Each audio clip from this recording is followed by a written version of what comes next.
Le Premier ministre Yacouba Isaac Zida séjourne depuis quelques jours en Tunisie.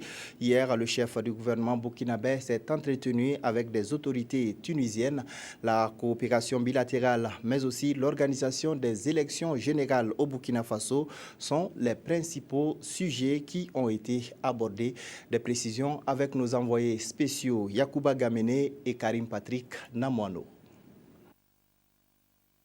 3 scrutins impliquant plus de 180 partis politiques en 3 mois, l'instance supérieure indépendante pour les élections, ISI, l'équivalent de la Commission électorale nationale indépendante CENI, a réussi le plus dur après la révolution tunisienne. Mohamed Chafik Sarsar préside l'institution avec 8 membres sans aucun bord politique. La Tunisie n'est certes pas le Burkina Faso, mais la quête d'une élection juste et équitable est commune. Nous avons essayé d'innover dans les techniques, que ce soit d'inscription ou d'agrégation des résultats. Et surtout, donc, nous avons parlé des éléments que nous avons essayé d'introduire pour garantir l'inclusivité aux élections et essentiellement pour consolider la confiance. La démocratie tunisienne est donc un cas d'école, surtout pour le recensement de l'électorat burkinabé.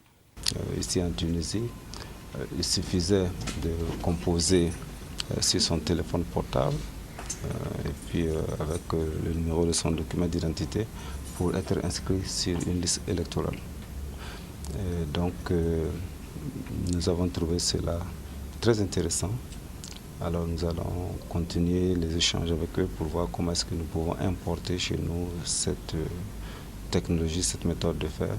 Parce que le défi, c'est d'amener tous ceux qui sont en âge de voter à s'inscrire sur les listes électorales. Dénombrer l'électorat est un enjeu, la sécurité du scrutin aussi. Le ministère de l'Intérieur de la Tunisie propose son assistance. Pour faire réussir des élections, il faut avoir et mettre en œuvre un système de sécurité très efficace pour éviter toute menace.